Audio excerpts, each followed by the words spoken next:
So my Cyberpunk video did okay. Yeah? That's cool, man. Yeah. I was thinking maybe I should do another one. Really? Why? Well, traffic, YouTube. I thought you didn't want to do that. Well, I don't. I don't want to be that channel. I'd rather talk about something I'm interested in. And don't get me wrong, I was interested in playing Cyberpunk and doing a video on it, but I don't really have that much more to say about it. Sounds like a real dilemma. Yeah. So what do you think I should do?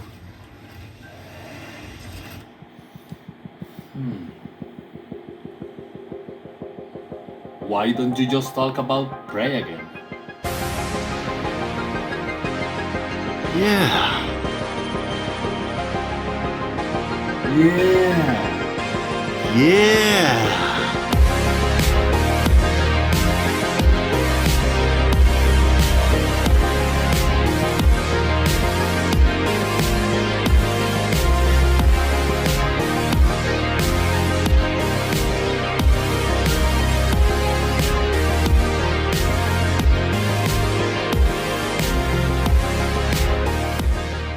Welcome to an unexpected second installment of 13 Reasons Why Prey is better than whatever game I happen to be talking about. This started with Alien Isolation when I was playing that game and I was reminded of all the things that Prey did better. I had a lot of fun with that video, and it's probably my favorite comment section. I love all the variations of these games aren't exactly the same, therefore you can't compare any mechanics they happen to share, even if Prey's implementation of those mechanics would objectively make Alien Isolation play better. That video caused a hilarious amount of irritation, so let's do it again.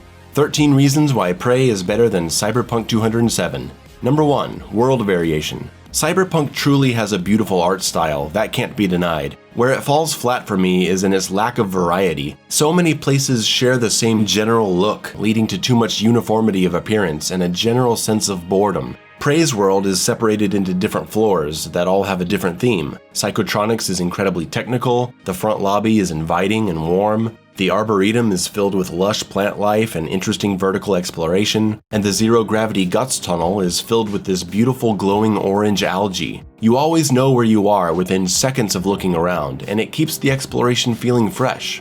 Number 2. The inventory. Cyberpunk's inventory is pretty ugly, unpleasant colors and stuff all over the screen, with a color contrast that burns out your retinas. Prey's inventory screen is nice and clean, color coding blue for weapons, green for consumables, gray for junk, a nice visual aid for selecting things quickly. Since Prey has single weapons that are then upgraded by investing in their stats, having duplicates of weapons isn't a big deal because you immediately recognize that a gun can be discarded or recycled for crafting materials. Instead of this, 1,000 guns with all these different stats and rarities, so many duplicates, all this looter-shooter nonsense. Cyberpunk would have been better with a set arsenal, maybe a couple different variations of each type of weapon, and then a large customization system. None of this rarity hunting, stat chasing crap, with duplicates of weapons taking up your inventory because you're trying to pick things up quickly in a firefight and items don't have a clear visual look, just an indicator so you don't even know what you're filling your inventory with.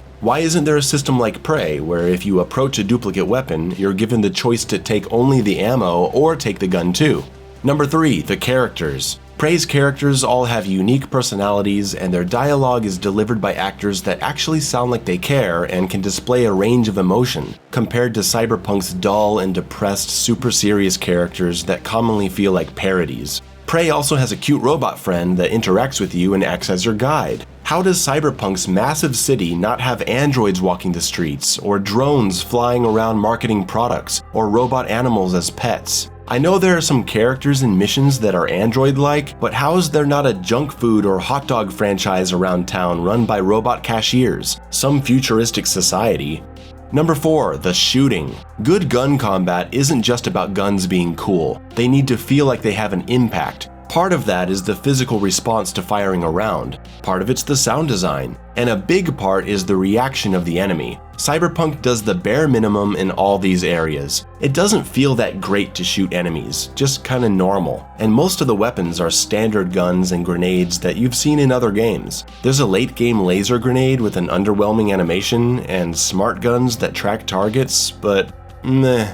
Prey's weapons include the standard pistol, which is very effective, and the shotgun is epic and obliterates enemies at close range. Enemies blasting into particles, corrupted drones crashing to the ground and exploding. And it's the future, right? So we have laser weapons, and the ultra-imaginative recycler charge that can be thrown at anything in the game, including low-health enemies, to turn things into resources that can be used as crafting materials. So you don't always just want to kill everything with guns, maybe you want to lower their health and then recycle them. It's a cool option. And of course there's the incredible glue cannon, which freezes enemies in place, but can also be used to create paths and explore the world in creative ways. Speaking of exploration, Number 5. Exploration. Night City is huge and impressive, no one can deny that, but the exploration is so dry. Sure, you can go anywhere, but it's not like you can really creatively explore. All the stores are closed or locked or staffed with vendors that won't serve you. You're not testing the boundaries of the game by trying to scale large buildings or fit into hidden areas. It's all quest-based. Prey has so many little hidden areas that reward curiosity and imagination. Exploring the outside and finding a dead body with resources and a message. Using the glue cannon to get up to a crawl space and find a weapon and upgrade points. Learning a doctor's secret code and using it on his computer to open a secret door on the wall. It's so much fun. Side quests in Prey are much more rewarding because while they have interesting stories and characters to pay attention to, even if you're not into the story, there's always a tangible benefit that makes you feel good about completing a side quest. A pack of 4 neuromods to spend on upgrading in the skill tree, a new fabrication plan for crafting an item you could previously only find through exploring, a passcode to a room with a new weapon. There's a bunch of side quests that have keys to employee cabins, and when you finally find yourself in the crew quarters later in the game, you can just go wild looting all these people's cabins at once, and it feels awesome. Number 6. The introduction. Cyberpunk does very little to intrigue the player in the beginning. Lots of talking and talking, wandering around, until maybe an hour later when you get into a small gunfight. And even then, it'll be followed by hours of barely doing anything. Prey starts off simply in your apartment, getting ready for a day at work. You can read a few articles in your room if you want, and then you board a helicopter which takes you through a beautiful opening credit sequence. You're put through a tutorial section in a laboratory, but this is no ordinary tutorial. It's actually connected to the story. They're performing tests on you and asking you to do basic tasks like jump and move objects, but even though you're performing them correctly, the scientists seem to be puzzled by your actions, as if you were doing it wrong. You'll find out why later in the game, and it's actually a really smart way of incorporating a tutorial section into a game. Soon you'll enter the world and pick up the glue cannon and a melee weapon and start to explore. You can go straight to your office and start following the story, or explore at your leisure, finding items, engaging in combat, checking out the museum and learning about the history of the world, all in the first 20 minutes of the game. Isn't that nice? Number 7. The AI. Prey's AI isn't the best, but it's serviceable. The Mimic's AI is actually really cool since it can disguise itself as any small object and has a lot of mobility. They feel like living creatures.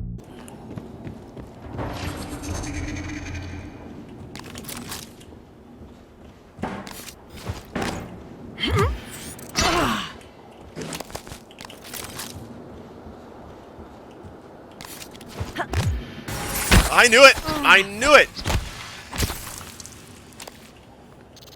Larger enemies have simple but believable patterns, the most impressive being the etheric phantom who can split himself in two and teleport around. Cyberpunk's AI is, well, is there even AI in this game? Cars don't have any AI, they just have set paths, and if there's even the slightest obstruction, they freeze in place with no idea what to do. How is this acceptable? Even in Grand Theft Auto 3, a stopped car would try to find a way around so it can continue forward. And that game is almost 20 years old. Enemy AI is generally stupid, as they just stand behind cover or out in the open waiting to get shot in the head. And the police AI is totally busted. They just spawn in, and they have no driving AI. Cops don't get in or out of cars, they don't even drive cars. There are no cop cars in this city, and if you kill a bunch of civilians and cops, just drive around the corner and they'll forget about you in 10 seconds. The city is utterly empty as people just mindlessly walk around, and there's no store vendors to interact with. They just tell you to go away. How is it possible that the world of Prey, a world literally full of corpses, feels more alive than a city full of thousands of living people?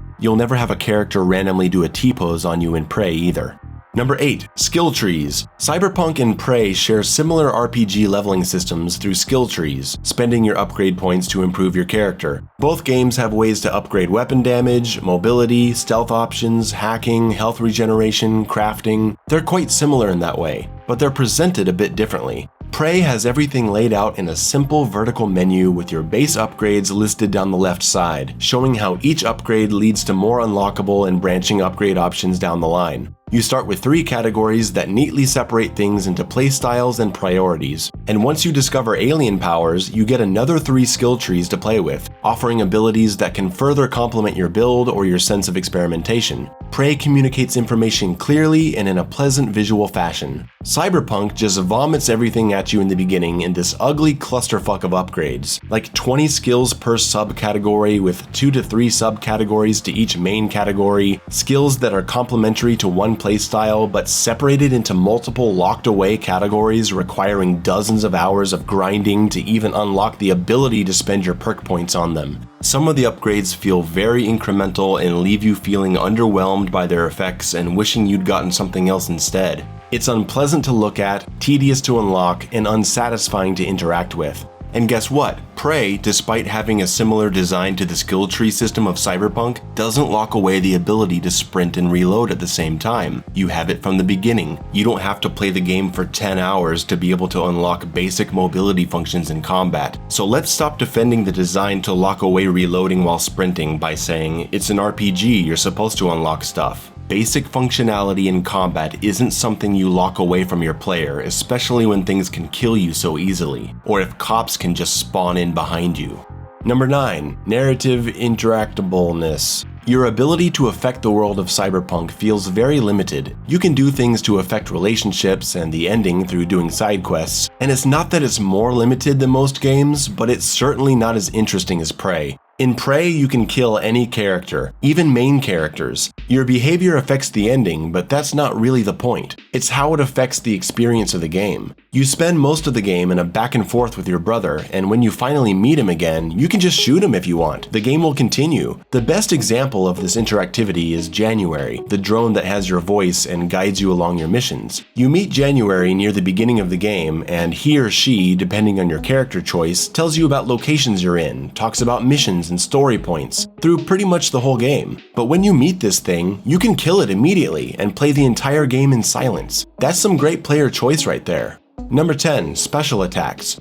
Prey's combat and stealth options really open up with the alien abilities, psychic attacks that disable enemy powers, a kinetic blast that explodes the area, creating a double of yourself to distract enemies, energy pillars that suck enemies up into the air, and of course the famous ability to turn yourself into any object and sneak around. Cyberpunk could really benefit from some more outlandish abilities. I imagine throwing down some kind of equipment that opens up into a drone that flies around targeting enemies and you fight side by side, calling an attack droid to come in, creating holograms of yourself like in Total Recall. Some more fun stuff like that would really make the game come alive. Number 11. Item selection. Cyberpunk has a very awkward weapon selection interface where you hold a button and then highlight something you need, and then you have to press another button to cycle through which type you want to use. It's a really tedious way to choose a grenade type or one of the many types of healing items. And the button to open this menu isn't always responsive. Sometimes you have to stop what you're doing to be able to access it, which is terrible design for combat. Prey does this weapon wheel so much better. The moment you open it, you have quick keys for healing items, E for medkit, C for food items, Q for alien power recharge. Simple, and it doesn't interrupt combat. No scrolling or cycling needed either. Every weapon in your inventory is accessible through a quick swirl of the wheel, with every grenade type immediately visible and selectable. Prey even allows you to assign a weapon or grenade to a key of your choice through the wheel, without having to go to the menu to rebind your keys. So user-friendly, they really put a lot of thought into making this game work. Number 12, space. Really? Space? Space is cool. Yeah, space is pretty cool. I'm going with space. Space is more awesome than cities. That's just a fact. Done.